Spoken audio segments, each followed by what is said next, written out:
All right, guys, let me know in the chat if you guys can hear me or not, okay?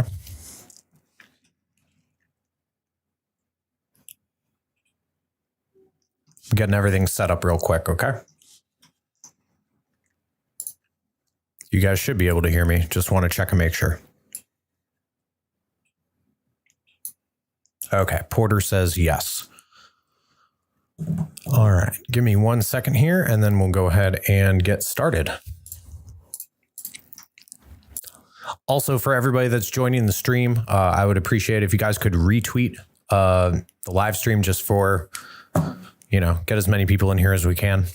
I know that it's a big football day today, so I don't know how many people are going to join, but considering what's going on right now with the markets, chances are there'll be a lot of people coming on in here. So go ahead and do that while I get finished getting set up here, and we will start in just about 2 minutes, okay?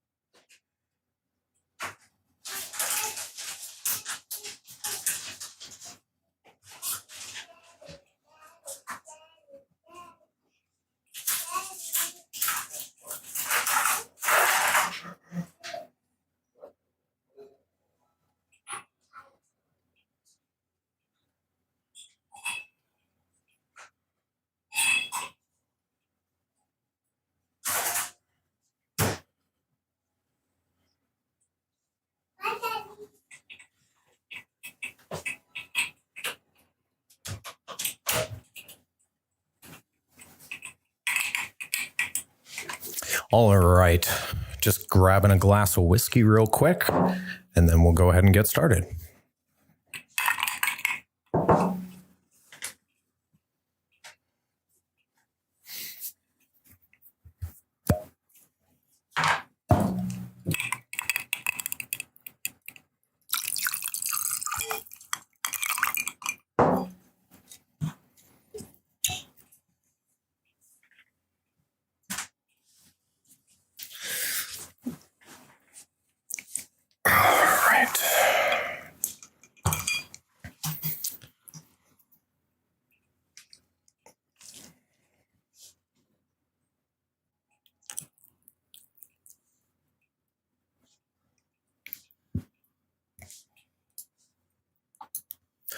All right, let me go ahead and get Twitter off my screen.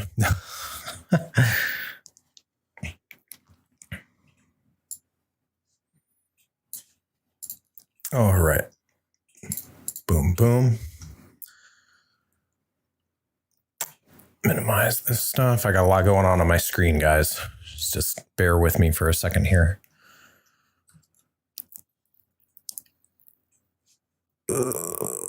Why is Google Chat up?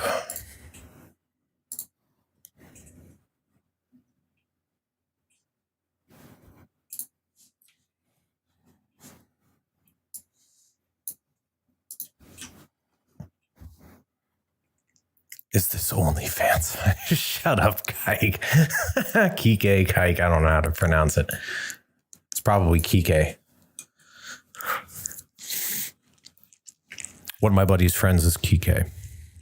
Well, actually, my buddy's brother is Kike. Let's go ahead here and just kind of take a look at what's going on. Let me bring this up real quick. Is this showing full screen? Okay, so it is showing full screen. Okay. There we go. So it looks like we're getting a little bit of a bounce here. I guess let's start with some of these higher time frames here. I don't think anything too much is going to be coming out of this bounce tonight, but we'll have to see.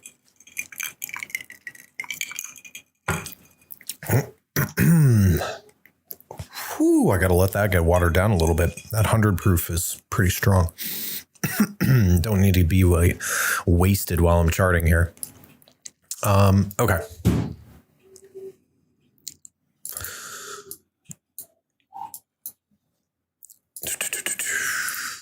Okay, so first, let's zoom out here, get to some of these higher time frames, take our indicators off,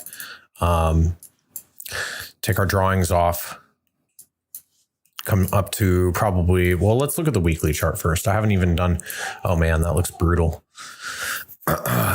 This isn't looking good. So in terms of weekly support here, we're coming up to a pretty major zone. I might have this labeled here. I thought I had it labeled here. Maybe it's on one of my other charts. Might be here. Okay, yeah. So these are my what exchange is this? FTX. Okay, whatever. Sure. Why not? So previous all-time high, we can actually add a new level up here. I'm actually going to just go ahead and just label these real quick. So we have previous all-time high, all-time high. So this is going to be pretty much like our major. I'm not going to label. I'm going to leave these labeled, but this is kind of like our last line of defense here. If this level breaks here at 40K, then this is it's probably over, and we're going to see some kind of massive weekly expanding flat or some kind of flat correction. That would probably be my guess with this. But for right now, we're coming into some pretty. This is a pretty big demand area. Okay, this is a weekly demand area between, I guess, what is this? Exactly 53,000 and 48,000. Call it 850. Okay, so obviously that's a pretty major difference in price there. You know, about $4,000 or $5,000. But that's going to be your weekly demand zone here. So nothing too special or out of the ordinary about this. Okay, that's what it looks like on regular. That's what it looks like on log. I prefer log charting. That's just the way I've always charted. You can feel free to hate in the comment section down below.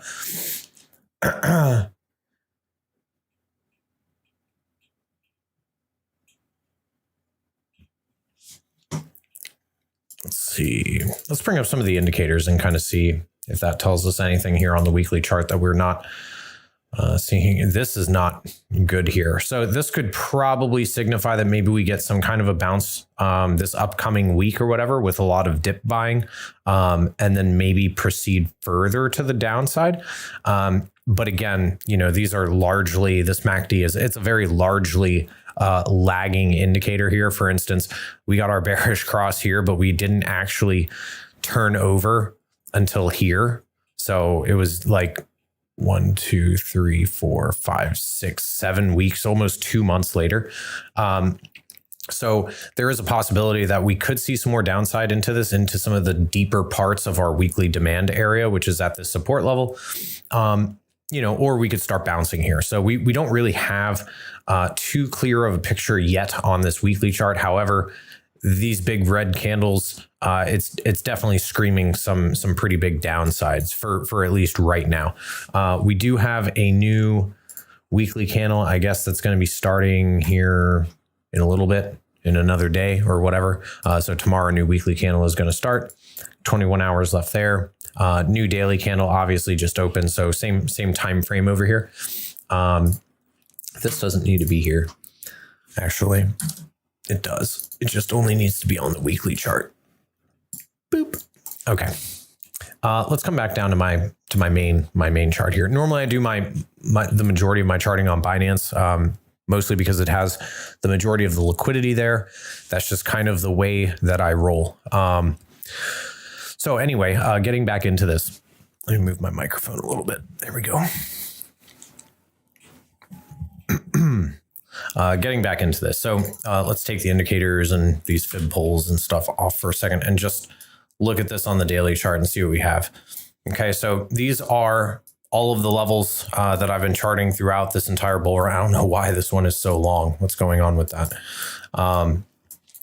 But these levels, they're all the same. They're just boxes that are broken up. They're the exact same levels. I just don't like when my boxes go fully across the screen like that. So I like to break them up a little bit, copy and paste them, whatever. But these are all the exact same. Okay, so this is where we're at now. reaching that major level of weekly support here. Okay, so this is denoted by this big green box here, and I was proposing that we were in an expanding diagonal here for a wave 4 correction, proposing that this was a 1, this was a 2. Obviously, there's a nice 3-wave zigzag down here. So in my opinion, this is a clear 2 wave. So 1, 2, I was proposing that this was a 3 here. And then we were coming in for like an A, B, C, D, E, some kind of a flat or something, or an expanding flat or diagonal or whatever. We actually broke down out of this. So this is not looking good here. Basically, what's going to invalidate this bull run in terms of Elliott wave theory is a close below this close for this high. Okay, so on Binance, I guess that would be 52,780. If we see a close below there, it's probably not going to be a good thing, especially if we see something like that occur on the daily time frame. Okay, I'm talking high time frames here. Yes, we are going to get into the smaller time frames, but for right now, at least, we're just going to take a look at the high time frames for right now for the next couple minutes. Okay, I like to start up high. We already did the weekly chart, not too much to explain there. It's looking bearish, and then I like to work my way down through the lower time frames. Those of you guys that have been subscribed to the channel for a while, you guys know this. If you haven't already subscribed, make sure that you do that. It really helps me out with the algorithm for YouTube. I really do appreciate that. And then I also have both a premium and a free side of my own Discord as well. Link for that should be in the description, or you can just go to cobra-trading.com and take a look at that there. I don't trade on weekends though. Okay. Normally I don't chart and trade on weekends. That's why this is a looks rare kind of live stream here. Want to get away from the fam for a little bit tonight, have a glass of whiskey, do some charting. Sometimes the holidays get to you with too much. It's like family overload. But anyway, so we're literally tapping this area of major weekly support. We've tapped it, looks like twice now. If we zoom in really far, I guess just once, but that's where the box is. I mean, this is all circumstantial. Okay. There's a lot of bias. Everybody draws these differently. Some people only drew this to here. Okay. And this is the level of support and we haven't gotten there yet. I have mine drawn the way that they're drawn. They're there for a reason. So whatever it is, what it is, obviously very circumstantial when it comes to trend lines and supports and resistances or whatever. But for me personally, these levels have been playing out and these have worked very nicely in here. So I tend to leave these up. Okay. I don't really normally end up changing these, as clearly you can see that after this level was relevant here and we had this huge breakout and finished our first all-time high run, this level also played a major role back through here as support and resistance while we were in this range until, I guess, the beginning of August when we broke out from it, hit this previous level of support, which was now acting as resistance, and then ended up retracing and retesting this major level of support here before taking off and making new all-time highs. So in terms of historical levels, I like to keep these levels on the daily chart here. Now, some of you guys are probably asking, like, what's going on up here with this shit, you know, if the price action hasn't gone up here yet. So this was actually due to fib pulls. If you guys want a pretty quick, short, and to the point explanation of how I predict these, I do have a video on my channel on the fib extension tool. If you're confused about how to use that or you want some more in-depth knowledge, you guys can feel free to watch that video. Anyway, so I measured wave 1 and projected it against wave 2. Okay. And that gave us a wave 3. Okay. Our wave 3 targets and or projection. So in terms of measuring this, this leg up here, considering it was more than 100% of wave 1, this is a valid wave 3. Okay. So in terms of Elliott wave theory, that's why I'm counting this as a 1, 2, 3, and that we're in a 4 right now. Okay. So as you can see here, from pulling that wave, that lines up pretty nicely with a 1618. So that would be a target for a wave 5. Since clearly we've pivoted here. Okay, we had our top, we had a retrace, we had a blow off top, and now our major like big part of the downside for the correction here. So that's where I got that. Now, I also did this. and I don't know how relevant this is going to be now because we've been making new lows, but if this is our low here, which somehow I doubt, this would end up being near the golden pocket. And then this would be a 1618 extension, or perhaps the 1414 on the low side. Okay, so still pretty good confluence here on the daily chart in terms of fib extensions here for targets if we are going to see more upside from this. Now, in terms of like super long-term, like charting and stuff like that, this could easily just be a massive flat correction, and we could still have yet to come all the way back down into here to 30K to put in just like a really massive flat correction before really taking off, like into the mid part of 2022 here. But this would be like the ultra bearish downside scenario, or possibly you'd get like some like major expanding flat like this where we'd come down and see 25K before shooting off. Obviously, we'll have to wait and see. Let me mute this. Obviously, we'll have to wait and see how that ends up playing out. But for right now, I don't really like to make predictions that far out because, again, everything that you do in terms of charting, it's all speculatory. Okay, everything that you're trading, it's always going to be a speculatory thing. So I don't really like to do that too much. But the fact that we have broken down from a proposed expanding flat here is a little worrisome for me. But we do see throwovers all the time. Okay. In terms of patterns and stuff like that, this could also be drawn from this first wick. If you like to use the orthodox tops, if you're confused by what these terms mean, like throwovers and orthodox tops and stuff, I recommend maybe just getting a brief overview and going to like Baby Pips or, Investopedia or something like that, and just getting a quick definition of those. A throwover would be something like this. So let's assume we've got a bear flag here, right? We're in 1, 2, 3, 4, 5. Okay. And we've got some kind of a bear flag that forms, or a descending wedge, which is also a bullish pattern. Okay. And then to the top side, right? So you've got your 1, your 2, your 3, your 4, your 5. You've got your flat correction. So this would be a wave 1. This would be a 2, okay, with your correction in here. Now, a throwover would be if you had this pattern here. Let's say I redrew and just zoomed into that pattern. Okay, a throwover would look like this, okay, where you get a throwover to the top side. These can also happen to the bottom sides where you get a deviation. They're called throwovers or deviations. It doesn't really matter which term you use. They both mean the same exact thing. Okay. But anyway, that's completely possible here where we could see something like this, get a throwover, come up, retest the bottom as support here, and then start moving up. That's absolutely possible. And this, in my opinion, would probably be the most likely scenario here where we see one last wash of liquidity to the downside on probably a wick to just really wick out a lot of the liquidity down here. So when I talk about liquidity, there's a couple things that I'm referring to, and we will get to that in just a minute. But for now, let's go ahead and take a look at our indicators here on this daily time frame and kind of see what we have. So obviously, first off, the first thing that I notice, the first thing that I look at is the volume. We've got lots of massive bearish volume here. Okay, so clearly the trend is down, lots and lots of bearish volume. Here we were consolidating, and this was an area of distribution. We had our blow off top. And now we're in a corrective phase here. Okay, as seen by the very high bearish volume. Obviously, we've got our KMAC indicator down here, which is bearish.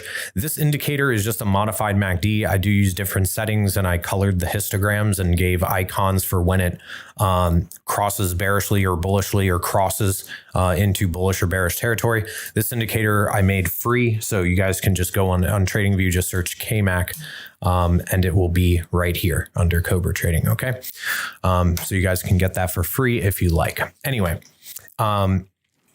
Notice that I do use, this is actually the Wada-Atar indicator. This stands for Wada-Atar Explosion. LB just stands for Lazy Bear. That's the creator of this. This is also another free indicator. I do prefer this over the standard volume indicator. For me, it's more clear, it's easier to read, and I really like how the explosion line is calculated.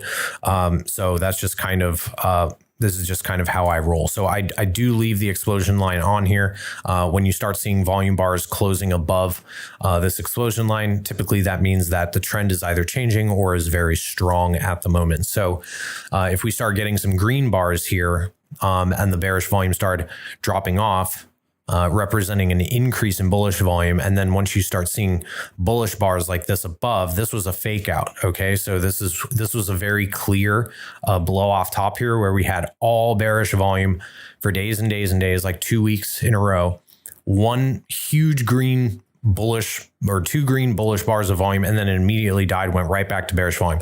That is a clear indication on the daily chart of seeing a blow off top. Okay, we've seen that before, and that's normally how that ends up happening. That also ended up happening back here, right? So we had a lot of decreasing bullish volume here, right? Price kept moving up, RSI moving down, volume moving down. That means that this is getting overextended and we'll probably either reverse or see some kind of a blow off and then a hard reversal. What ended up happening here, same thing. We got these two little green bars of volume above the explosion line and then a huge massive turn to the downside. And this was the blow off top. Okay. So volume, very important. I'm a big volume trader. Most of you guys that are on the channel, you guys mostly see me kind of change from being, like your classic indicator only trader to just, now I pretty much just use my indicators for confluence and I basically just trade on volume.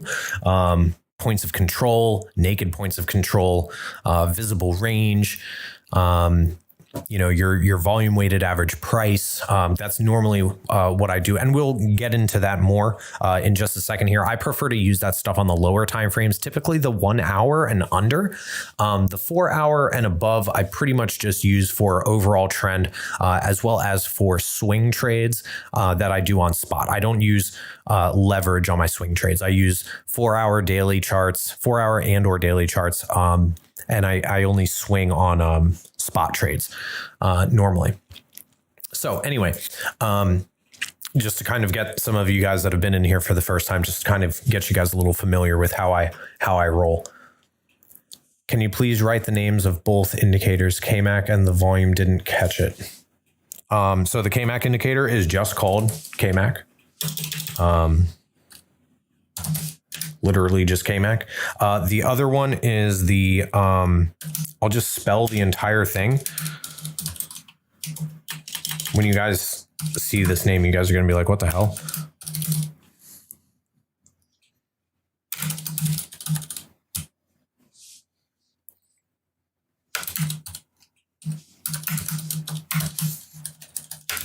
Okay, that's the other one. Wada Atar Explosion by Lazy Bear. That's what the that's what this LB stands for. So WAE, Wada Atar Explosion. LB is Lazy Bear. Okay. Anyway, let's move on here a little bit. The RSI actually here is what's worrying me. Okay, because we all know that when the price action is sitting up in here and the RSI is moving up here, we all know that there's plenty of room for the RSI to keep moving to the top side. Okay, like we saw here. Now, normally we also see that to the downside. Okay, so here, obviously, during this huge drop, we did deviate into the oversold area, and then we kind of we chopped sideways, the RSI corrected a little bit, and then slowly started moving back down. And then we started seeing this divergence play out, okay, where we had a low, and then we were starting to get higher lows here. Conversely to the price action, where we were seeing, lower low, lower low, lower low, higher low, higher low, higher low. Normally you get a third one and then you end up bouncing. So this was our third peak and then we bounced. Okay.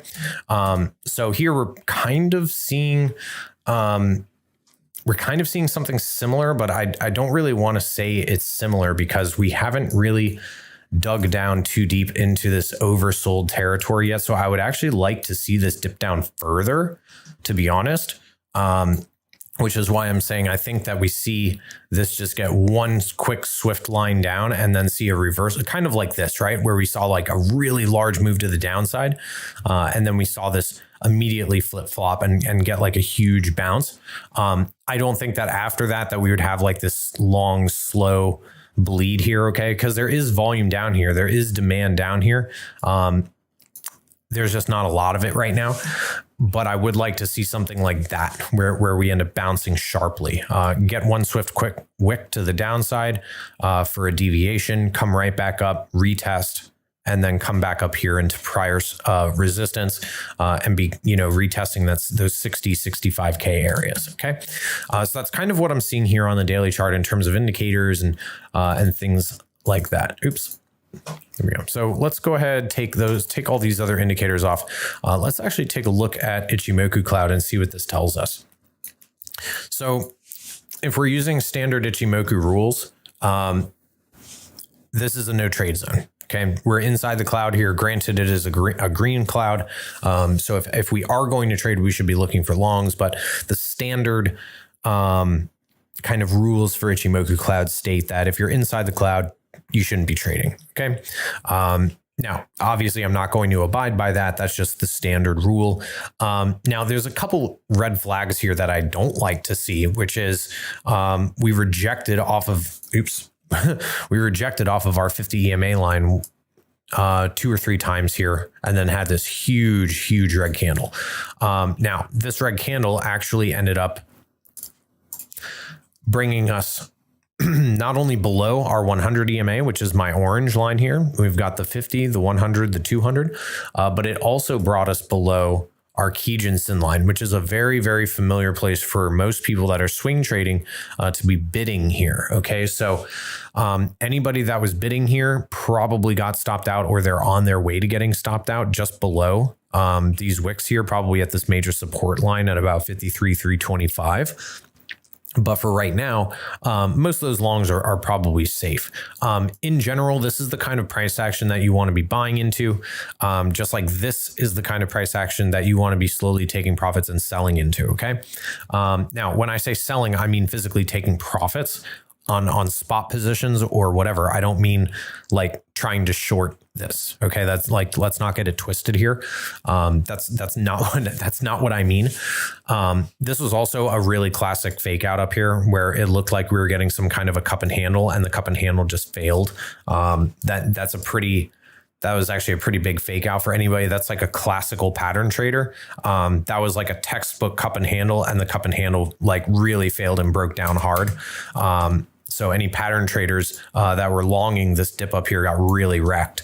And there was a huge wash of liquidity on that.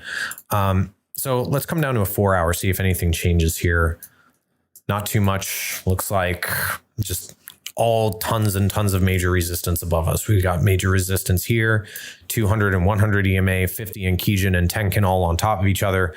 We've got our price action resistance here. We do have some kind of a flag that we're forming right now, either a flag or some kind of ascending wedge, which is not good. And then obviously we've got this huge cloud here as well. So as the resistance keeps getting heavier and heavier above us, this cloud keeps expanding and getting larger and larger, okay? As the resistance gets closer and closer to the price action. So let's get rid of this and bring up these. Okay, so what are all these yellow lines?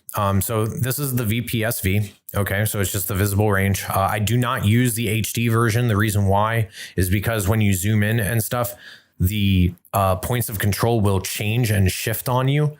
I don't like that. I like them to just sit in one place. But so we've got a lot of major levels to be worrying about here. Okay, and these are levels that we really need to be paying attention to now. Okay, sweeping this one was good. This is why a lot of people thought that this was the bottom, because for a very long time, I guess over a month. Let's see, when did this NPOC start?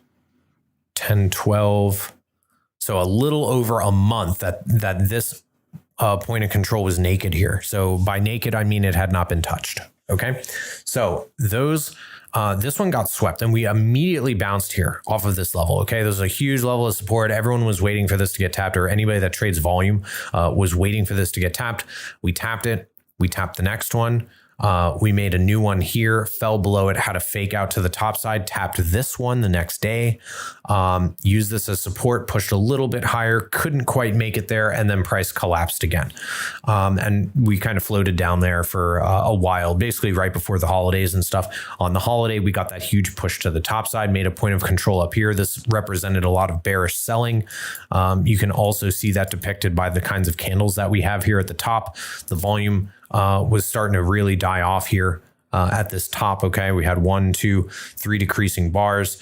This bar was engulfing. Okay, the last 1, 2, I guess 3, candles, and then all hell broke loose, and we really took a big swift move to a downside.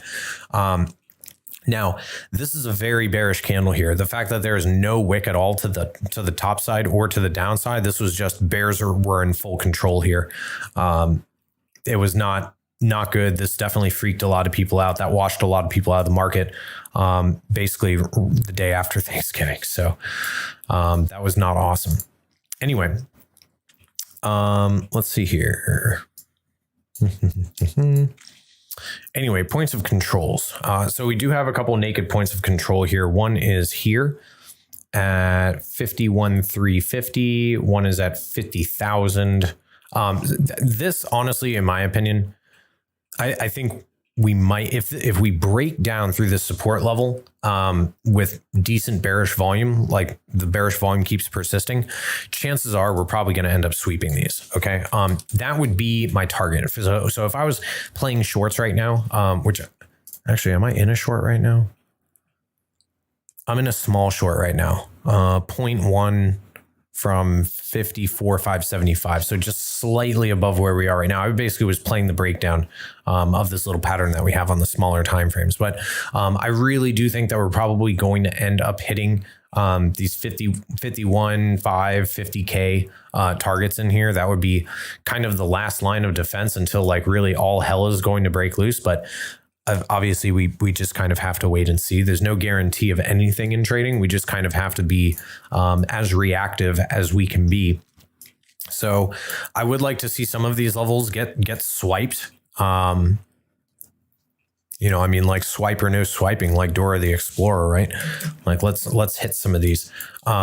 If we take all this off the screen and, if we wanted to like really get into Elliott wave counts here, just based off of the price action, on the smaller time frames, this was actually a lower high here. So there is a possibility that could be a 1, 2, 3, 4, 5 ABC. So you could have a 1, 2, a 3, a long flat 4 here. And now we're moving into a 5. So this would be a 1, 2. We're heading into a 3 right now. We get a small bounce and, end up down here somewhere. So that would sweep all these. Okay, if we were going to get another 5-wave sequence down, that would swipe all these. In my opinion, I think that would be the most likely scenario here. Clearly, the trend is down.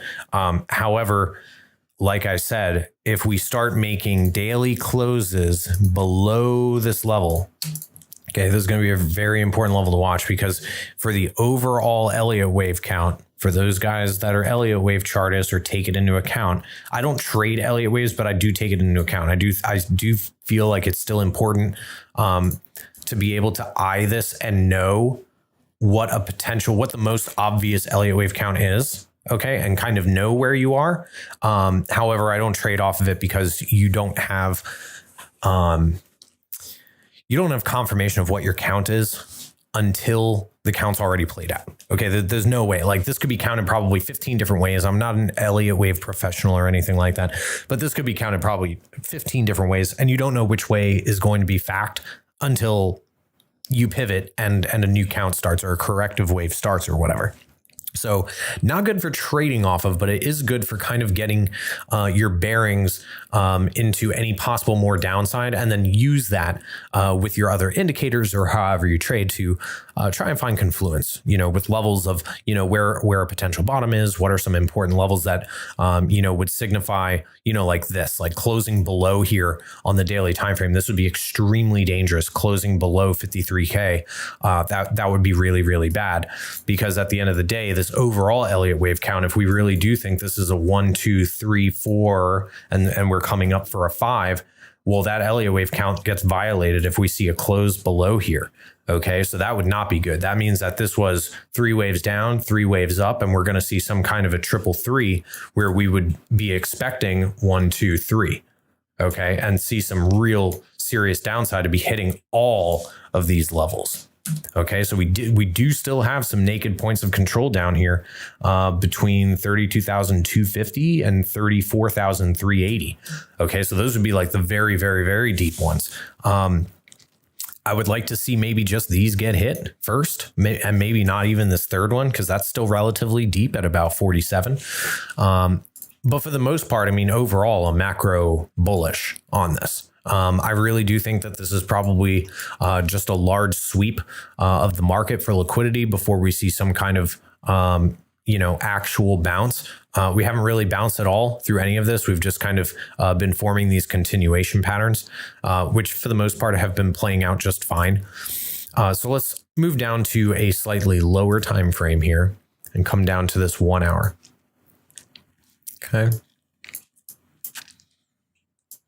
Okay, so we've been forming a lot of flags and pennants and stuff on the way down here. Okay, so we had our upwards consolidation here. We had a bear flag form. We broke down from that.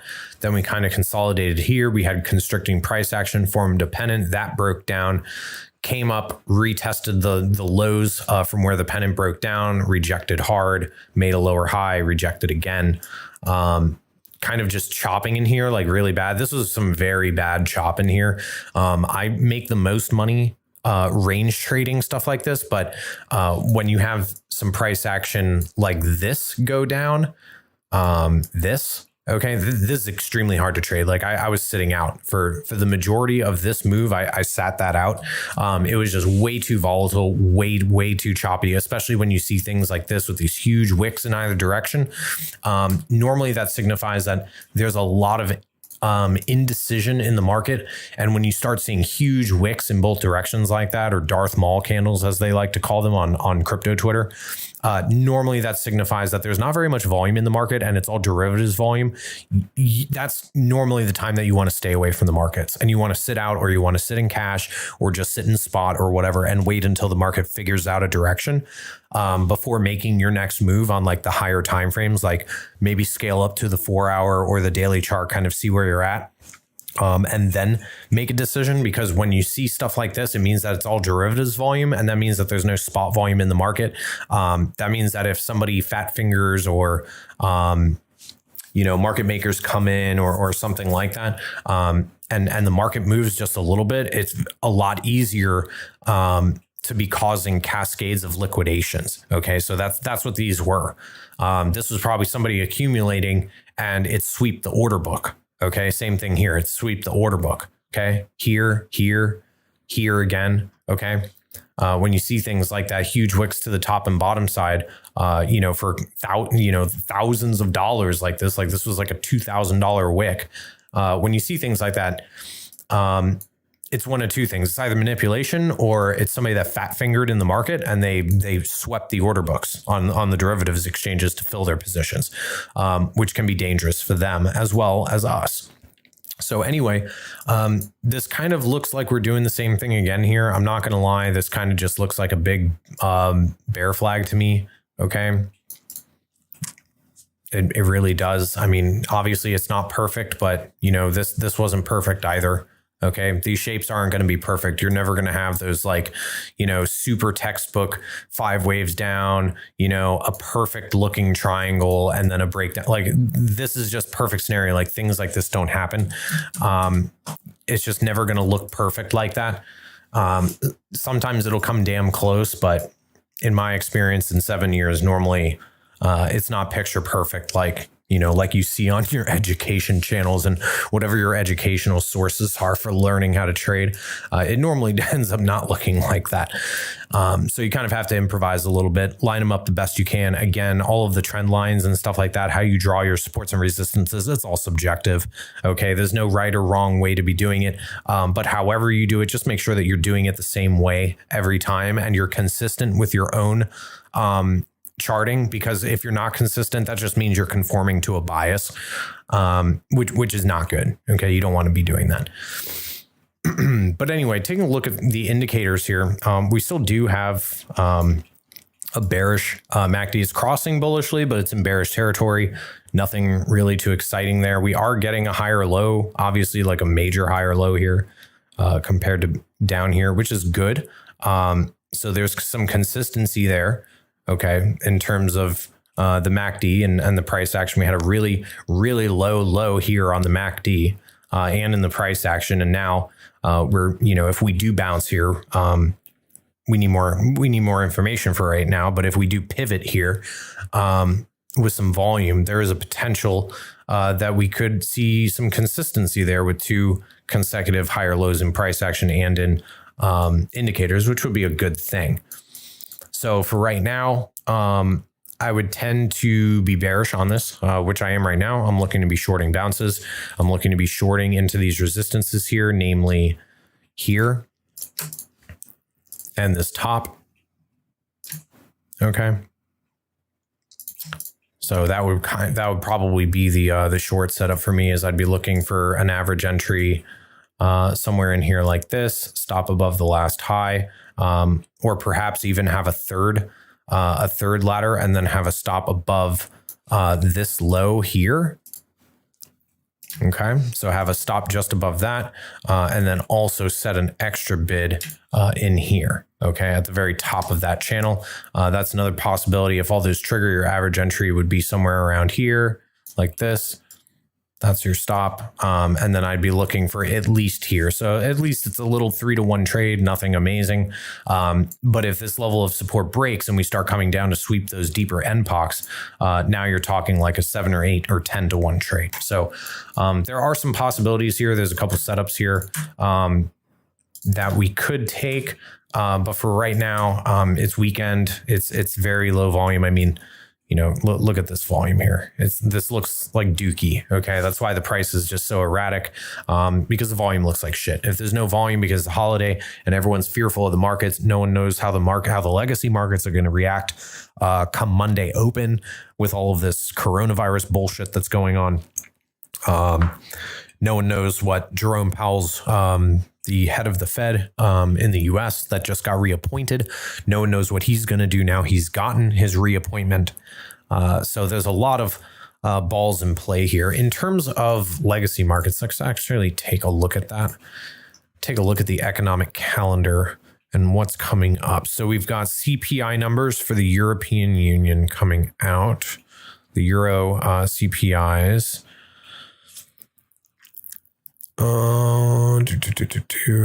Producer price index. Yeah, lots of CPIs numbers coming out over in Europe. Pending home sales, that's going to have more an effect on the market now than it normally would. Apparently Jerome Powell is going to be speaking on Monday. This is going to be a very big deal. Apparently this is at 15:05, so about 3 o'clock in the afternoon, I think is it on yeah, it should be on Eastern, right? Easter Island.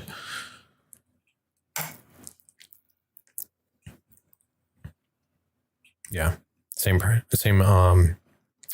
So Jerome Powell is going to be making a speech on Monday, so that's going to have a very big effect on the market. And then China's manufacturing numbers, that's probably not going to be anything special. I doubt that would be affecting the market, but all of the numbers that are going to be coming out over in Europe, all of these consumer product index numbers, and then Jerome Powell speaking, we're probably going to have a very volatile Monday ahead of us. I don't know if that's going to be good or bad. Obviously, I mean, I don't have any insider information. I don't know what Jerome Powell is going to be saying, obviously, but when he talks, it's either really good for the markets or it's really bad for the markets. I would be assuming it's probably going to be really bad. I mean, if just looking at some of these indices, that's not looking great. This is the dollar. But looking at the SPY, that was really traumatic. Looking at the Dow Jones, That was really traumatic. We broke down past a, oops, what the hell just happened here? Huge high volume, major high volume sell off here. So this level turned into resistance. So we're right back to basically where we were in the beginning of October. So that's not necessarily a good thing. Now, normally we get like really big dips like that and we bounce back relatively quickly. So we'll have to see what Jerome Powell has in store for us. We don't know if he's going to say that he's going to continue tapering. We don't know if he's going to, quote unquote, use their resources to aid the economy, which in normie speech just means print money. Okay. Quantitative easing or whatever they want to call it, something fancy. But if that's what's going to end up happening, because the numbers that are coming in and, we did have recently before the holidays, before the holiday week here in the US before Thanksgiving, there was a lot of earnings numbers that came out. I'm sure you guys are aware that last week before the holidays, PayPal, Amazon, Tesla, Shopify, like big fucking Target, Walmart, like huge retail companies, really, really big names, big legacy stock names were just taking a shit all across the board. They were just taking shits all across the board. And that's obviously what made these indices come down so far. And then this was just a fucking disaster. So we'll have to see what happens with that. But let's focus back on Bitcoin here. What the hell happened to this? No. Oh my God. Can I like undo enough so that I can like undo whatever mistake I just made on that chart? No. Blown. Damn. I hate having to readjust these levels. That is a bitch.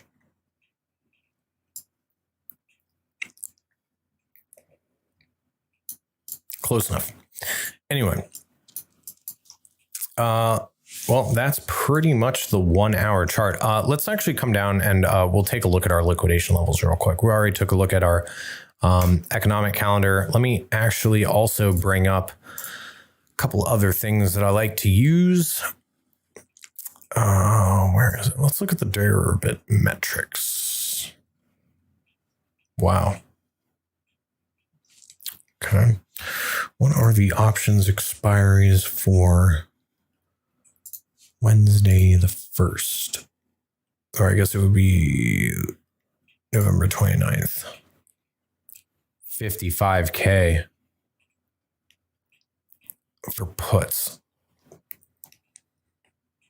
Okay, so price needs to push back above 55K.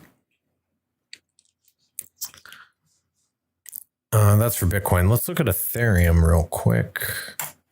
End of month expiry, max pain 4150. Okay. So notional value 25 million. That's not that much. What was it for Bitcoin for that notional value? It's probably more. Yeah, that's still not that much. I've seen this, honestly, I've seen this as high as like 400 million, $500 million, $1 billion. So this isn't, honestly, that's not that much. Not really anything that I would assume is going to be moving the market that much. But depending on what happens, we'll have to wait and see there. What else was I? Oh, no, I already have them up. Here they are. Liquidation levels for BitMEX. Not very much below us. There's only 225x longs below us. 59 or 52, well, basically 53K, and then 53,200 basically. So not much happening there. Let's take a look at Binance. Go ahead and refresh this real fast. Wow, there's not really too much below us here on Binance either. I like to see that the cumulative liquidation levels in terms of deltas are starting to come back and starting to mean revert here, which is a good thing. But I think that, what is this? 52.5.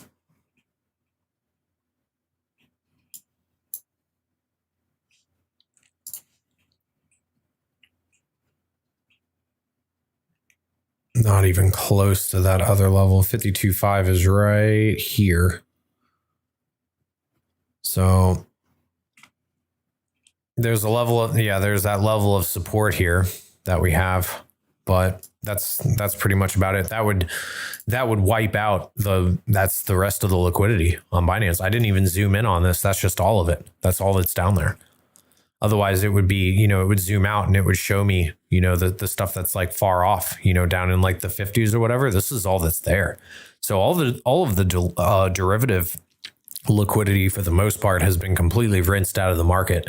And the unfortunate thing is that since there's a lot of indecision down here, there's not too much short liquidity above us either. So one of two things is going to happen. We're either going to get nuked on tomorrow because we're going to have bad legacy market news and Jerome Powell is going to nuke on us.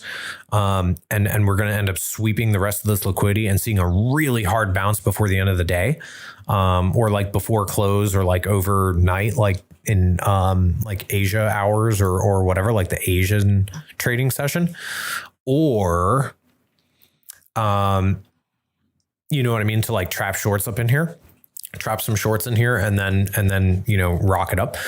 Or what's going to happen is we're just going to sweep this liquidity and then we're going to see a massive consolidation, like a large sideways pattern, kind of like we saw back here on like the 4 hour time frame when we were down here. Okay. And see like a massive longer term consolidation like this, where we're just consolidating for like a couple months or whatever into the new year. Why can't I see this? What's going on? Happened here. This is another deviation, by the way. If you guys have been in the stream since I said that, that's a deviation. That's a throw over. Okay. Perfect freaking channel. You don't adjust your channel to conform to that. Okay, and say, oh, this is the fucking channel. Look, it broke it. No, you don't do that. You leave your channel the way it is and you use the original wicks that you were using. You don't do this and conform to a bias. That's not correct. Okay, don't stop doing that.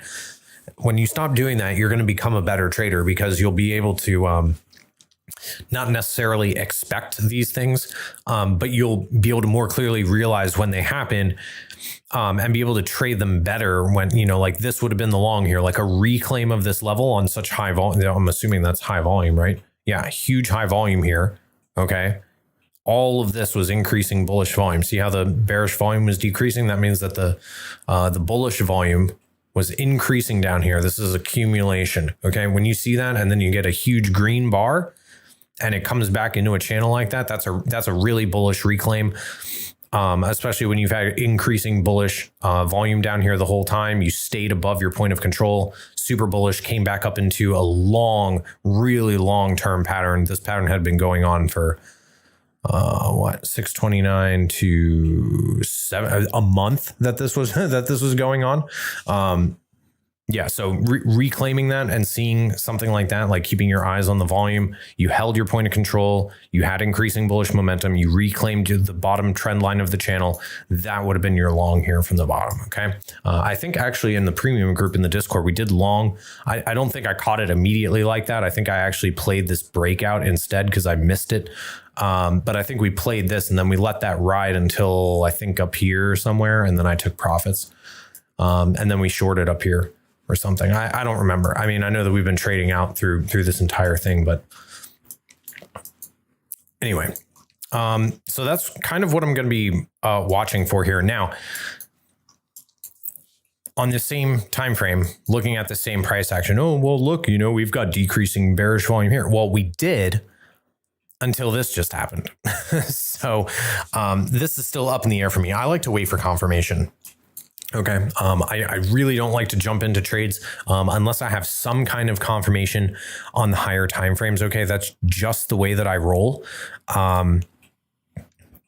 Yeah, that's just my thing. I would much rather do that instead and wait for confirmation on some kind of higher time frame before doing that. Right now, we did have like a breakdown fake out on the higher time frame of this.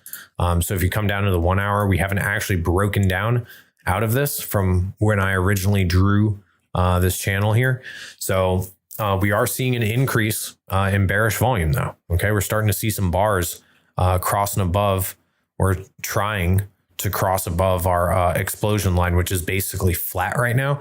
So this is a very dangerous place to be trading. Okay, we're in a no man's land zone between our median line of this range as well as our support and resistance. And this should actually be lower. That wasn't exactly in the middle there, but we're in no man's land between our median line and major support. We've got no fucking volume. Indicators are practically flat. It's also just a classic low volume weekend.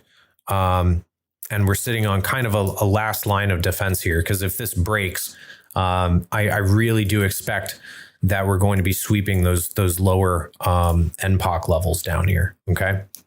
51.3 and 50K. Okay. I definitely expect that. If we're going to be continuing to the downside, I would definitely like to see this one get swept first, and potentially this one on a wick, see some kind of a bounce and see what kind of recovery we get. Maybe we just get both of these on a wick and we never close below this very key level on the daily time frame. Because if we do that, we're probably going to be going very deep, and this uptrend is completely invalidated. I would definitely be going into bear market mode, where any kind of substantial bounces, I would definitely be selling into those and or opening up leverage short positions. Okay, I trade the trend with the market. Okay, right now the trend is down. Okay, when we broke this low, that was confirmation of the trend being down. We weren't able to hold above those levels. We kept rejecting. Okay, so the trend is now officially down. Now it's just a matter of how far down is the trend going to break down before we see some kind of a reasonable bounce. And then those are the bounces that I want to be selling into. Okay, so that's kind of what I'm looking for. That's my perspective on Bitcoin, at least. I showed you guys your liquidations. I showed you guys what we can expect a little bit from the legacy markets tomorrow. Let's go over what our other strategy here is looking like. I use bars for this one. I guess it doesn't really matter. Normally I use Heikin-Ashi for this one, just cause some people don't like Heikin-Ashi candles because they calculate kind of weird. But I just use this layout as kind of like a point of reference here. This is the SMI indicator. This is the same Wada tar, same settings and all that crap. And then I've just got a, what is this? The Spaceman BTC key level and a VWAP. Okay. Yeah, standard deviation bands. Okay. And then the same visible range, not the HD one. Okay. So I use that. We've got our monthly open down here at 48K. So there is a possibility that gets swept before seeing upside. We could see some kind of a bounce up here to sweep these levels up here. We've got 3 levels on top of each other. Previous weekly low, I guess that's the Monday low. Previous weekly low, Monday low, and daily open are basically all right on top of each other, right at about 55.6 and 55.7. Okay, so that would be a pretty important zone to be breaking through, but we've got resistance before there, mainly this point of control from yesterday.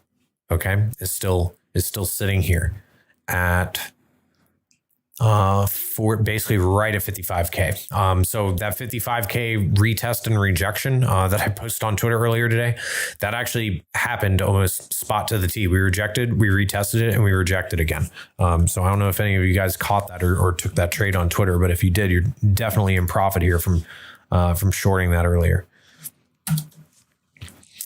Anyway,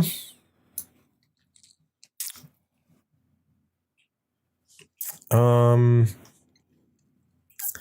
think that's about it. I don't even know how many people are actually watching the stream right now. I don't have the thing on.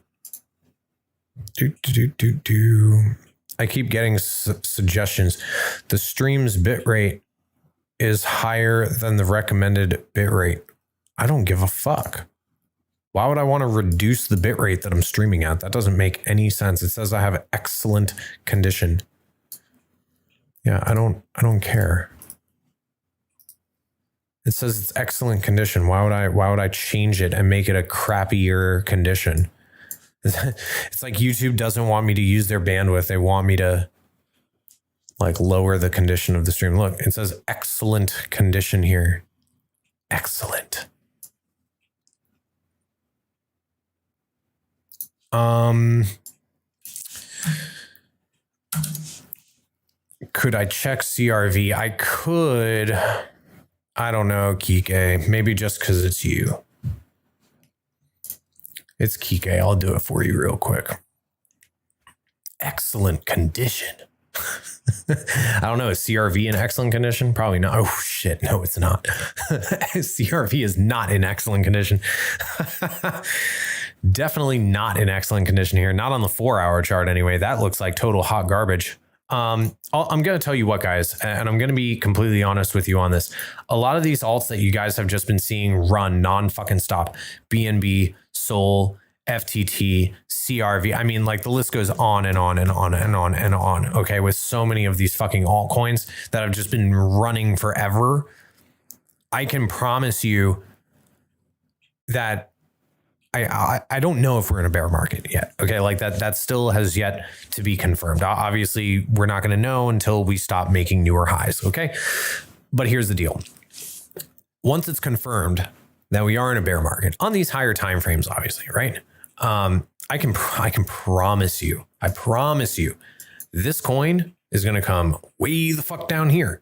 You know what I mean? Like it's going to come below $1. It's going to go to $1, you know, like, oh man, it made a high of $6. It's going to go to $1. Okay. That we've seen this happen in 2018. We've seen it happen after the run up to 14K in 2019. We saw it happen. 2020 was kind of a black swan. I don't necessarily want to count 2020 as a bear market because everything was just a quick 1 month bear market and because of the COVID crash. Okay. Right now it's up in the air and everyone's fearful that we could be seeing that happen again.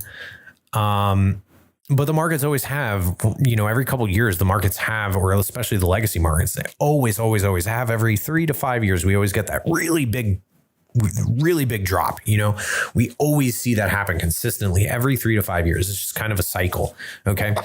Now with these altcoins, obviously they're way lower liquidity than legacy market stocks are. These things, when they come down extremely hard and they drop like 80, 90, 100, 120%. Okay. I'm not saying that that's guaranteed to happen on this coin specifically. I'm just saying in general, make sure that if this is a coin that you've been holding or you've been holding on spot or whatever, and you want to take profits, or it's not like a hodl bag, like an investment bag, like long-term that you don't give a fuck about the price. If you're still holding this, maybe think about taking some fucking profits. Okay. You know, like if you guys haven't been taking profits on your altcoins and you start seeing trends reverse here, you know, you might want to be pulling a little bit out, you know, maybe scale out a little bit. Okay. So for right now, obviously, what is this level up here? What is this random stupid fucking line that I have here? This line doesn't make any sense. If anything, it should be here. Anyway, why is this red? That should definitely be green. Green. I wish I could select more than one line at a time on TradingView, but I can't. It doesn't let me for some reason. Okay, so seeing a close below 356 would probably not be ideal. We do have a small level of support, probably like a 4. I guess this would be like a multi-hour level of support in here. Okay, so that's your most main level of support and resistance that you're looking at for now. This little level area of consolidation here, we can make that green. Okay. With control, I think you can select multiple lines at the same. Can I? Son of a bitch. Thank you for that. Appreciate you. Yeah, no, that's like super helpful. Really appreciate that. That is fucking awesome. Oh, you can do it with shift too? No, it doesn't work with shift. It does work with control though. Yeah, no, thanks for that, guys. Appreciate you. Thank you for that. I've been using this charting platform forever. I've never used that. I did just upgrade though. I always upgrade on their Black Friday sale. So definitely do that. Anyway, oh, that's another thing. Not a paid shill, but if you guys want access to these liquidation levels, I know that this is like a paid service from highblockcapital.com. But if you go here, Well, I mean, first of all, it doesn't hurt if you guys want this service, maybe support the channel and use my referral link in the description below. But anyway, they are doing a Black Friday sale, 50% off, which is a fantastic fucking deal. So it's 50% off for the annual pricing. And then I think it's like 20 or 25% off for the monthly pricing. And that sticks. It's not like just for 1 month. Obviously the annual, it'll be one time. But the monthly one, like when you get in at the 25% off, like it keeps renewing at that 25% off. So link is down in the description below. Make sure that you check these guys out, help support them, help support my channel. And I mean, it'll help you be a better trader. Now you know where not to put your fucking stop losses, because Binance has shit tons of liquidity. Now you know not to be putting your stop loss. Oh yeah, I want to long this. And then your stop is like right in here, smack in the middle of this liquidity pool. And you're going to get fucking swept if the price drops. You know that you can put it down here in this white space in this gap, and you're probably safe. And maybe you can break up your positions more and split up your ladders more so that you can get a better average entry and put your stop down here where it's safe from this liquidity pool getting swept. Okay. Or even down here, if you've got if you roll with bigger bucks or something, you could have this as your last entry, stop below here, entry, entry, entry, and you've got 4 ladders, 25% each, and then you've got your stop down here. But anyway, I digress. This information is so helpful. So helpful to me. Like I literally use this every day. I update this shit like nonstop. This literally is my default trade setup. What you're looking at right here is my default trade setup. Except normally I have FTX as well as Twitter on here as well, in my tabs. But this is literally what I use every day. Like I don't just use this for show. I don't just use it for charting. I actually use these products every fucking day. So get on my level, bro. But seriously though, that's a fantastic deal, 50% off. Anyway, back to CRV. This is probably where I would be bidding here. If I wanted to be bidding this, this is probably where I would be doing it. The fact that we lost the support level. Okay. This was a pretty major level of resistance here. Okay. Support and or support, right?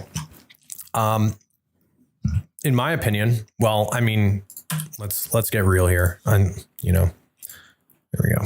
Let's do one of these. Okay. Boom. That's your resistance now. Okay. And then this is, we could probably make that a little down here. Okay. That's the most recent. That's your support. There's your resistance up here. Okay. Something like this, whatever. Yeah, let's call it this wick, and again, these are circumstantial. They don't have to be perfect, right? So this is your area of supply. This is your area of demand. And then, if you really wanted to, you could draw a fucking midline through this and, oh, hey, what do you know? The bottom of these candles, this fucking, what do you call it?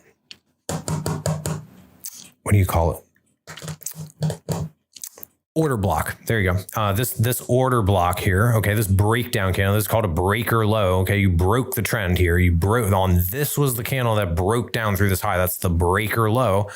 That just happened to find support. And what do you know? In this little range, now you've got your fucking midline here. Okay. There you go. Anyway, is it a possible head and shoulders?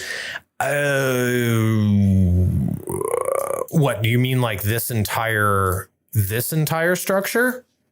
And then you're looking for another shoulder over here? That's possible. I wouldn't call, this is too sharp for me. This is too sharp for me to, well, maybe on the lower, let's come down a time frame. Yeah, I would call that a valid head and shoulders here because this was in an uptrend. So you've got one shoulder, a head, another shoulder. So yeah, I would call that a valid head and shoulder on the 1 hour though, not on the 4 hour.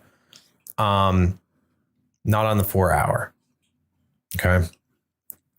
But yeah, no, I could see that. Head and shoulders. Head and shoulders are some of my favorite patterns to be trading. I mean, this one is too late. But yeah, no, on the 1 hour, that's a really good spot. You're completely 100% correct. That is definitely a valid head and shoulders. It was formed to the top side in an uptrend. So that is valid. Okay. Now, if you're looking for downside on this, again, fib extension, right? We've got, you'd measure from the head or your wave 1 of the downtrend. Okay. So that's your wave 1. This would be your wave 2 or the right shoulder. Okay. And you would be looking for Oh, well, what do you know? The golden pocket lines up with the top of the support zone. Hey, what do you know? Confluence. Hey, somebody's in here from Flying Cats. That's what's up. Anyway, totally valid head and shoulders here. That's a really good spot on that. God damn, I can never pronounce your name correctly. Please don't tell me I'm butchering it. Kaizen. I'm going to go with Kaizen. Like, yeah, we'll just go with that. I'll go with Kaizen. Sorry if I'm butchering it. Kaizen. I could just call you both. Sorry, I hate butchering names.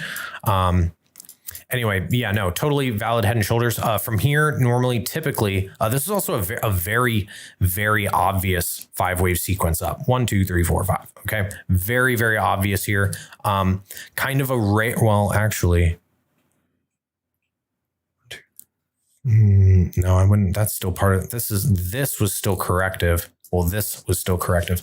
This was the impulse here. So this was actually kind of weird, though. 1, 2, 3, 4, 5. ABC. 1, 2, 3, 4, 5. ABC. 1, 2, 3, 4, 5. I don't know if I like that count. That's I don't like assuming an extended fifth, but regardless, there's some kind of Elliott wave count in there. Anyway, normally on a head and shoulders, when you do a fib retracement from the head up here to the right shoulder for the completion, okay, normally what you want to be doing, like let's back the train up and let me actually explain this properly here. Okay, let's delete this. Let's pretend that this didn't happen. Okay, and this is where we're at right now. We're waiting for the downtrend to occur. This would be technically our support right now. Okay, I just went back in time with the replay. Okay, this is what we're doing. We're going to instant replay this bitch to show you how I would play a head and shoulders like this. Okay, so if I'm assuming a head and shoulders here off this structure, and I'm assuming, okay, look, we got before maybe I was thinking this was the head, but that got invalidated. We didn't break below here. Okay. We didn't make an equal low here. So this one got invalidated and we moved higher. Okay. Maybe this is a left shoulder. This is a head. Okay, cool. Well, how do we know where to fucking short a bounce on this? Well, instead of using your extension tool, you use your retracement tool. Okay. You go pull one of these and say, okay, if this is the current price action right now, where do I want to be shorting this? Okay, so I want a ladder. Let's turn this off. Okay, I want a ladder at the 382. I want a ladder at the golden pocket. I want to have my stop at the 386. That's a pretty decent risk to reward, or at least it's looking like that. My average entry would be probably this 0.5 here. This would be my stop, and I'd be looking for at least the top of this other shoulder for a potential. It's not great, but it's over 2 to 1, worth it for a short. Okay. So replay.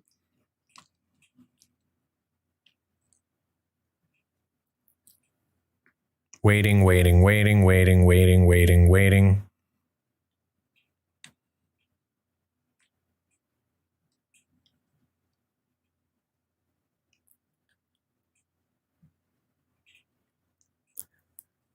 Okay, so I completely would have missed that entire trade if I would have traded it that way, which is okay. We never got the bounce there.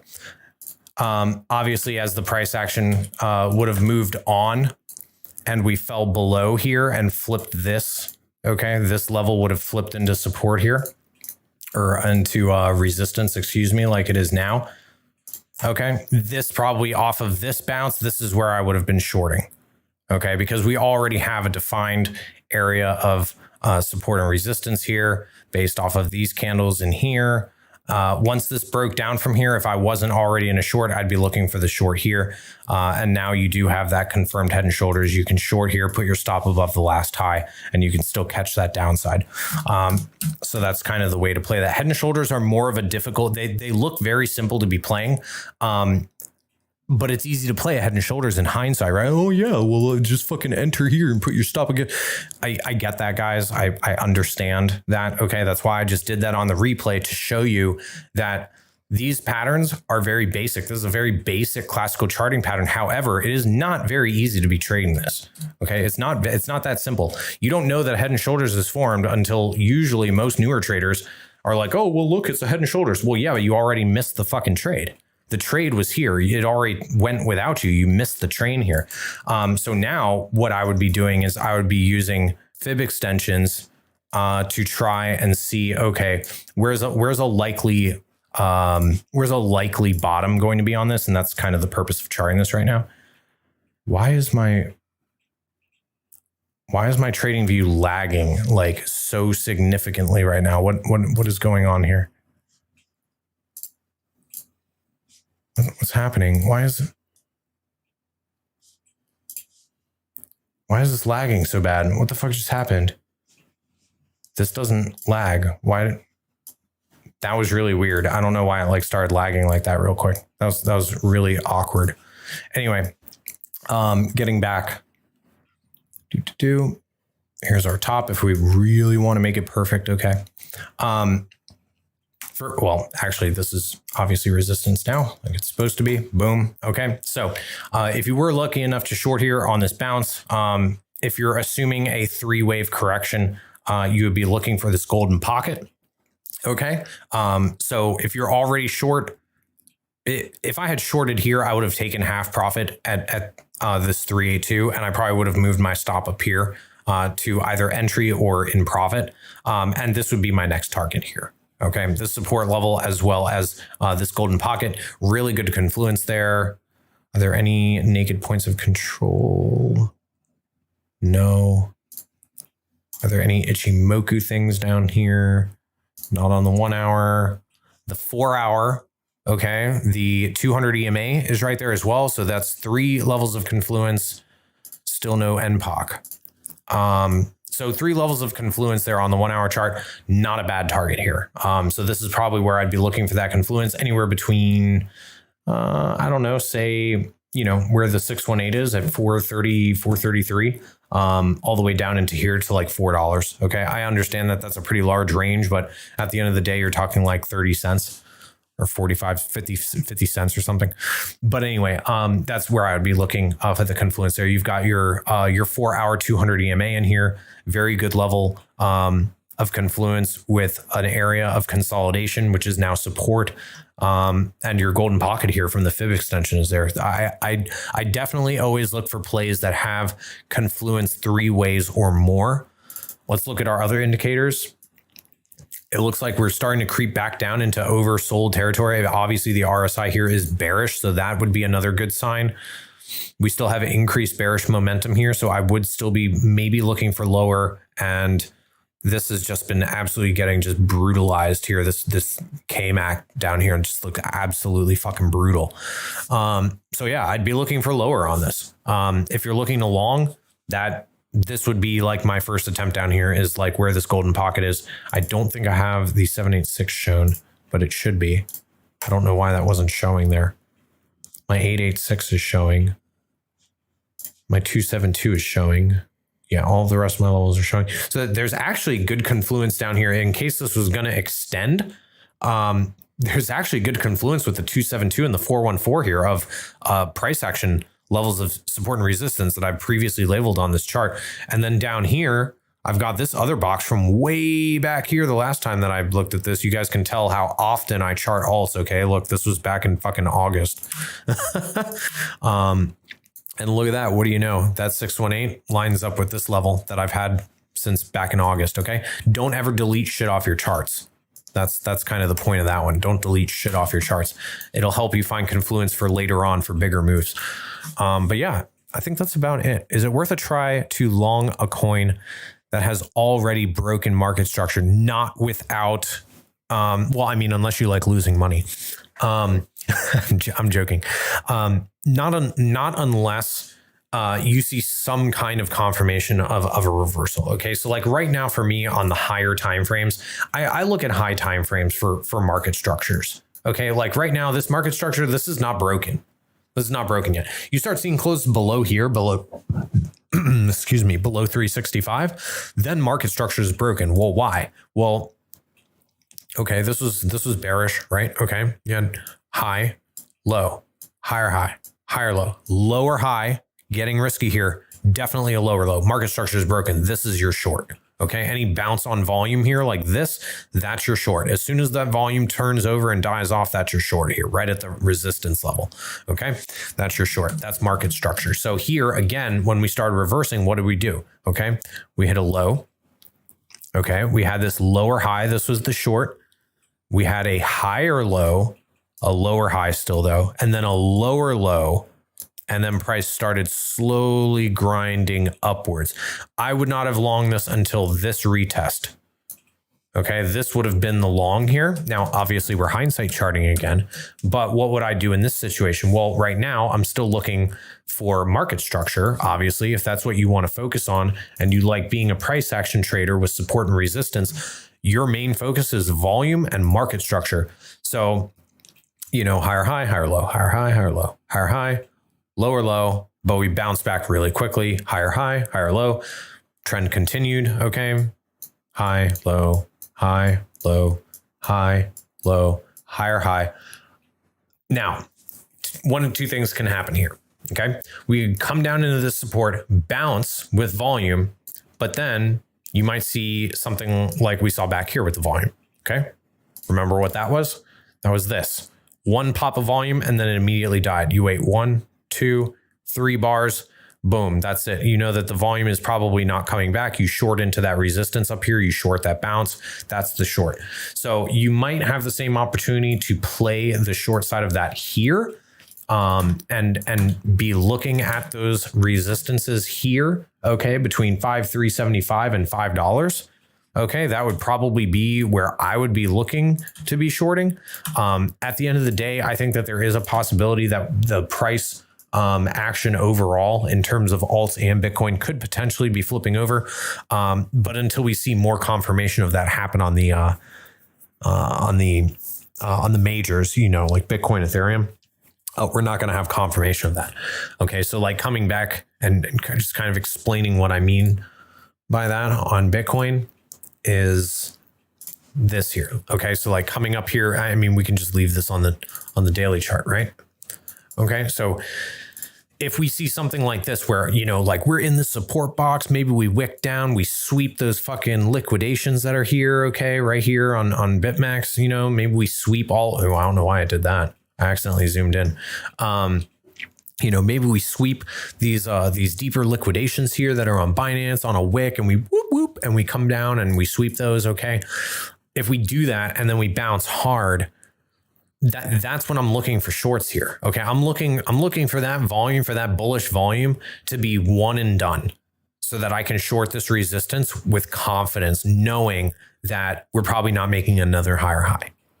Okay, which is why I'm saying here, if we start really breaking this price structure here, like the overall daily price structure, that's not going to be good. Now, breaking the overall price structure here wouldn't be making a lower low compared to this. Okay, that's not what I'm talking about.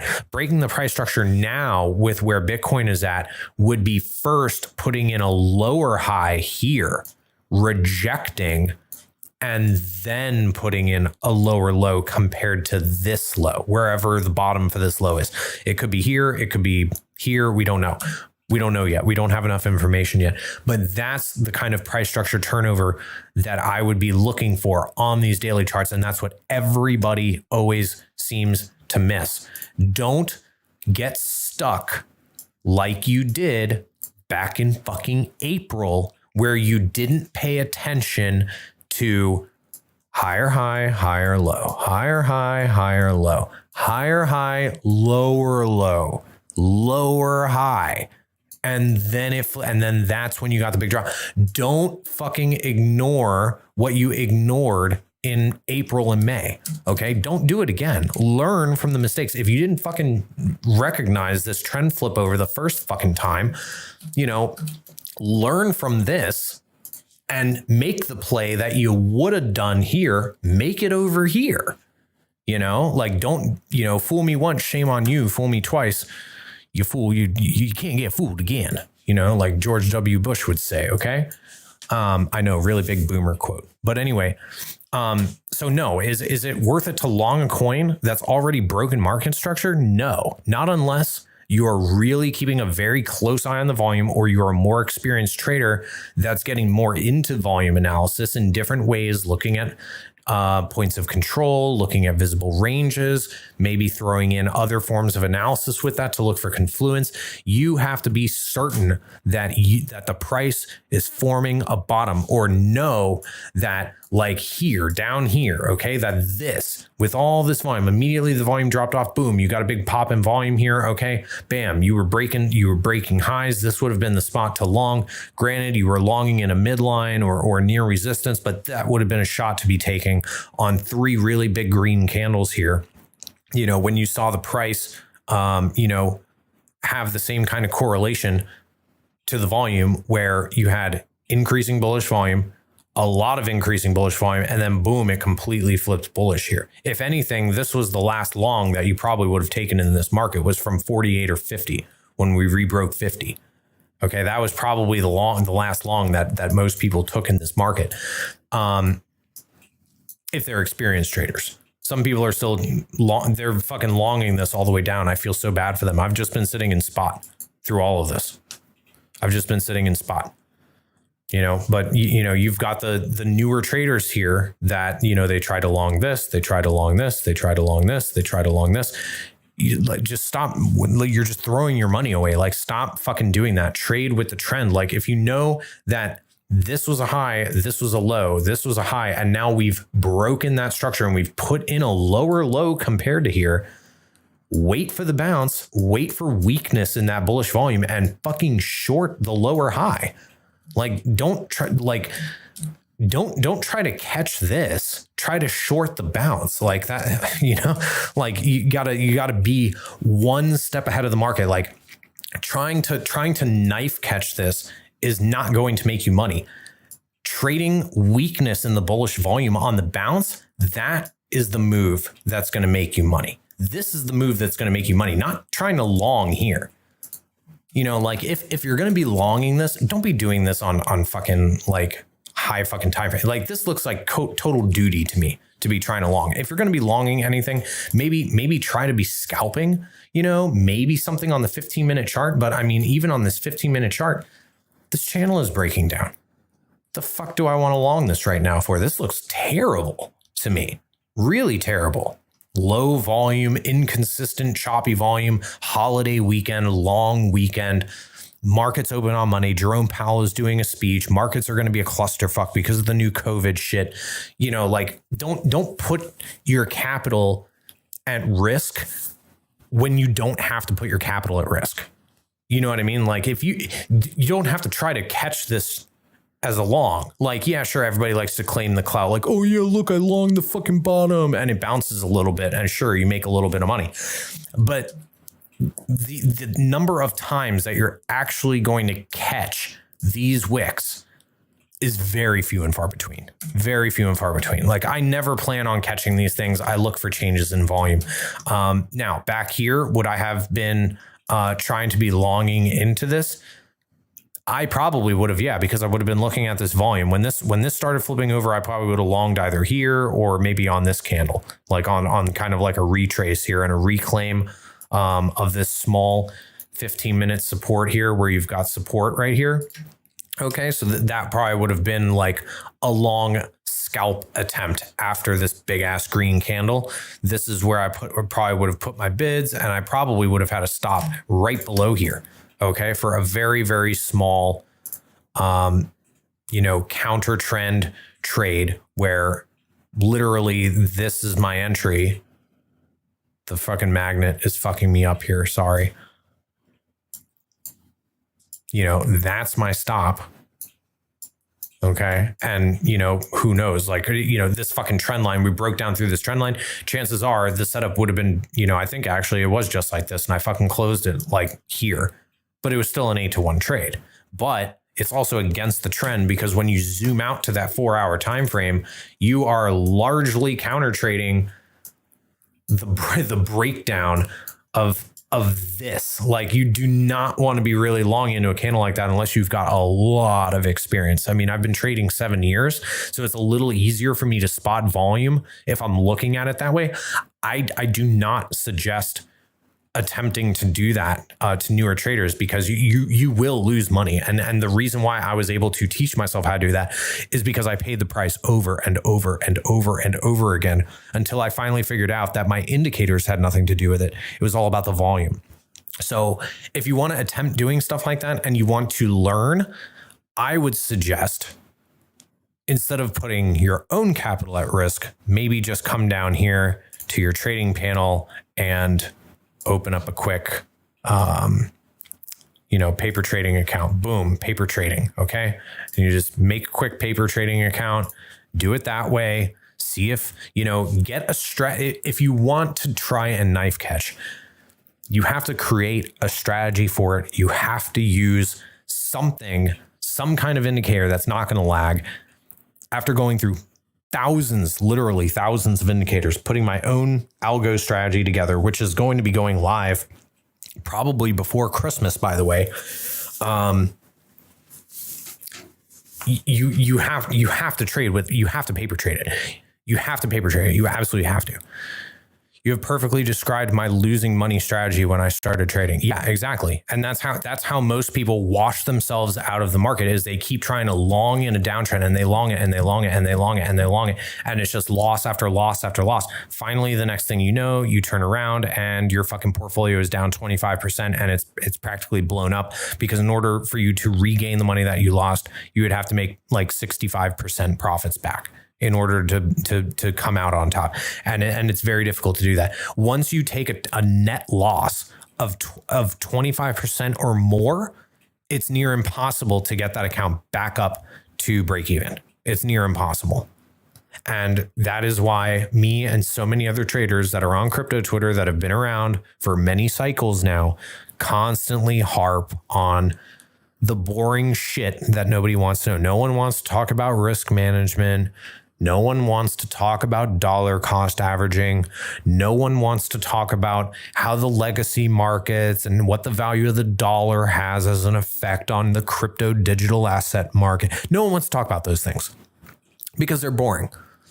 They want to ape in. They want to fucking buy the bullshit NFTs that fucking are going to go to zero in the bear market and lose all their money. They want the fucking next, the next coin that's going to fucking it's stupid. It's bullshit to chase that dumb shit. I would rather sit here and trade the, as everybody likes to call them now in the space, the, what do they call them? The grandpa coins, the fucking dinosaur coins. I'm a dinosaur coin trader. I would much rather trade the slower moving dinosaur coins. You know why? Because 3 reasons. They move slower. They have higher liquidity. And the platforms or the projects that they are tried, true, and proven, and they're not fucking going anywhere. And that's why I'd rather trade them, because they trade like stocks or Forex. And that's where I started trading originally.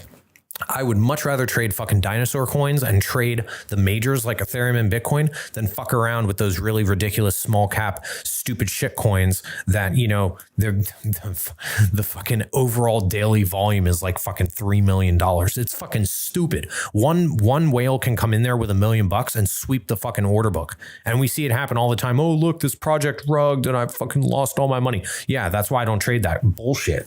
It's a bunch of crap. It's a bunch of crap. And this is why I'm very impatiently waiting for a confirmed bear market to take place, because I cannot wait for the silence of when everybody gets washed out of the market. They lose their money. And, they never sold. They never took profits. All these people that turn themselves into millionaires, they go right back to being broke and living in their mom's basements because they were too fucking scared to take profits. And they were in up only mode halfway through a bear market until they finally ran their portfolio into the ground. That's when we're going to know who the real traders are in the space that are on crypto Twitter that are going to stick around for another couple cycles. That's when you find out who you can trust to follow, who you can't trust to follow. That's when you find out what projects were funding their devs with coins, and then the value of their coin goes to fucking zero and they can't pay their devs, so the projects get abandoned. That's when you find out which projects are going to stick around, which NFTs are going to stick around, which cross-chain solutions are going to stick around, which metaverse and games are going to stick around. All this new shit that's coming out right now.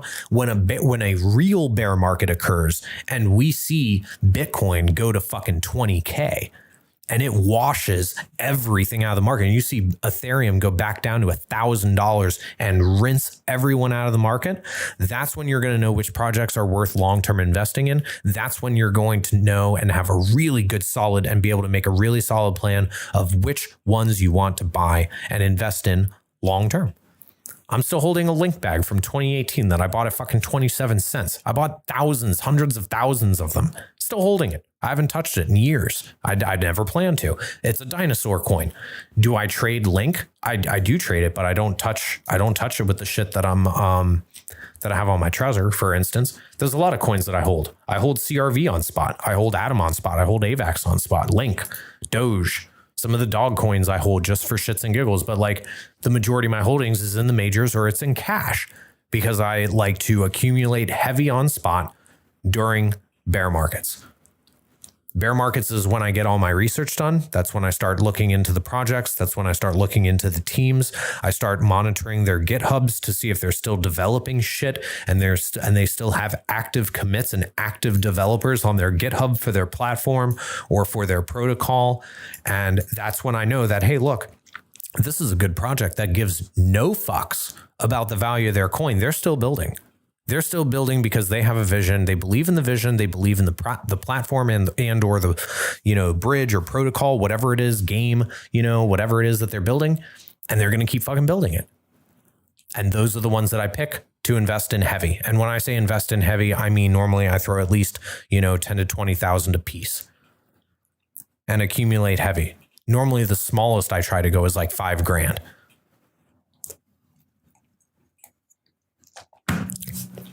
Anyway, now that I'm done with the boomer fucking dinosaur coin rant, as I'm sitting here sipping my boomer whiskey, damn,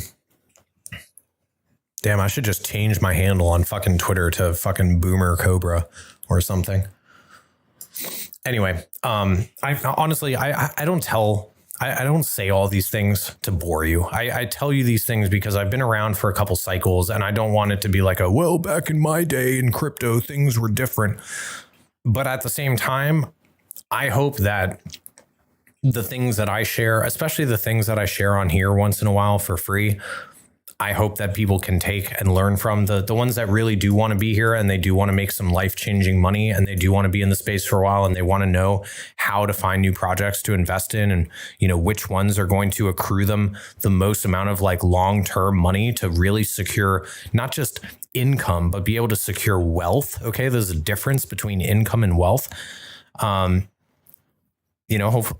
a lot of these things maybe resonate with some of you guys, and some of you guys make better decisions because of something I said. And that's really the reason why I do this. That's why it's so rewarding for me, is because when I get DMs or whatever from people say, man, it was just one quick thing and one random stream that I caught, but it made me so much money and I can't, I'm thankful and and this and that and the other. And man, that one strategy that you just showed real quickly on your stream, I won the last 15 trades and I've been on a huge winning streak, because that's what makes this worth it.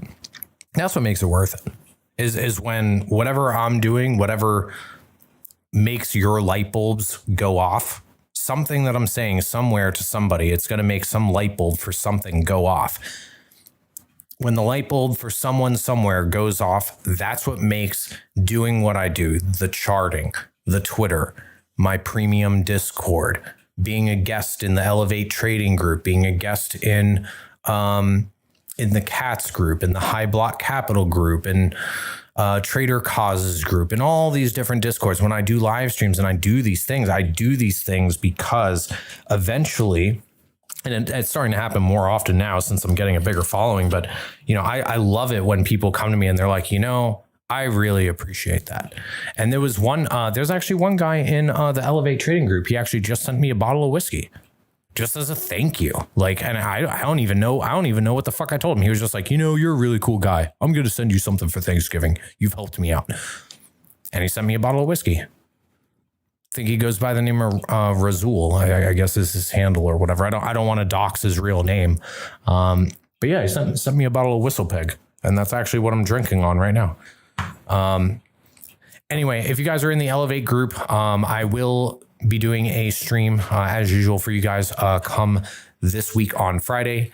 If you guys are here from my own Discord group, if there's anybody in here that is a premium member from my group, I will be back to doing the Morning Bell live streams every single day starting Monday again, after the holiday weekend and all of that stuff. Tomorrow I'm going to be dedicating time to be catching up on a whole lot of client work and stuff like that, which I normally don't do on weekends, but it's winter time. I got to be grinding. I do want to talk about the algo that I'm going to be doing just for a little bit.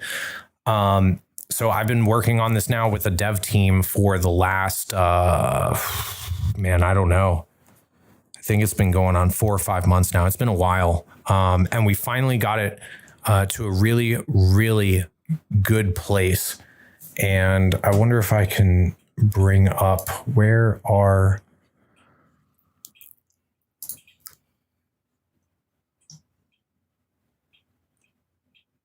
Okay, so in my Discord here, Nebraskan Gooner's messaging me for something. So these were the most recent results that oh shit. All right, well, that's not going to work. Let me try this. Oh, there we go. Okay. And this. Okay, so these were the, damn, can I like zoom out? These were the original results. Hopefully you guys can see this. Let's go back to this one. So I ran a back test from it was like 8/31/2020 to like today or whatever. This was a while ago that I ran these. I think it was last week, but pretty recent, within a week's time. I finally was able to get the max drawdown to only 25%, which is really, really good. I do want to improve this. I want to get it down another 10%. Percent profitable, almost 72 with a 1.75 profit factor. That's really good. Net profit for a year was over 813%. So from a starting balance of $10,000, it netted $813,000 in a year. So really, really good. I'm very, very excited for this. It's going to be completely automated. I'm planning on releasing 2 or maybe 3 different versions of this. I want to have one version that just pops actionable buy and sell signals onto TradingView. I want to have another one that's kind of similar to Top Goon X that Nebraskan Gooner does, where I will actually give you the indicator.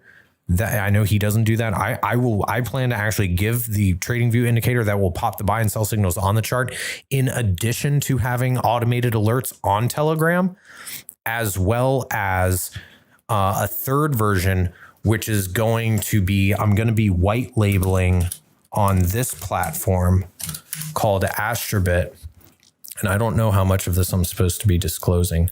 But these guys are doing loads and loads of work. They do have a fully functioning back end. They have a fully functioning app. They trade on these major exchanges. They're also going to be adding, I believe, KuCoin, FTX, and 1 or 2 others pretty soon.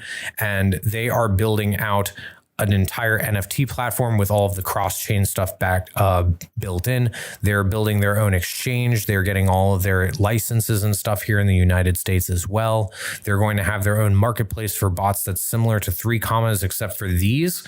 Like, these are like the minimum results that I'm allowed to have on their platform. Like, they want way better than this. Like, this is like the minimum that they allow, mostly because of the drawdown. Like, that's like the max threshold that they will allow for algos on their platform. So that's why this has to get improved a little bit. Obviously, if the drawdown improves, then the net profit obviously as well goes up. It's directly reflected.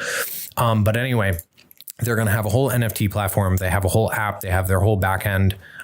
Everything is API for the trading and stuff like that. I'm really, really, really, really, really super excited to be working with them. And I'm going to be releasing my algo, which is this trading strategy. Let me make sure none of the fucking indicators and shit are going to. Yeah, okay.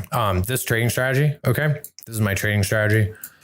I'm not going to disclose what the indicators are right now or what the settings are for them. Obviously, it's proprietary. But this is the strategy that I'm going to be automating. Okay. This is what we've been working on for months, is automating this entire strategy with all these indicators.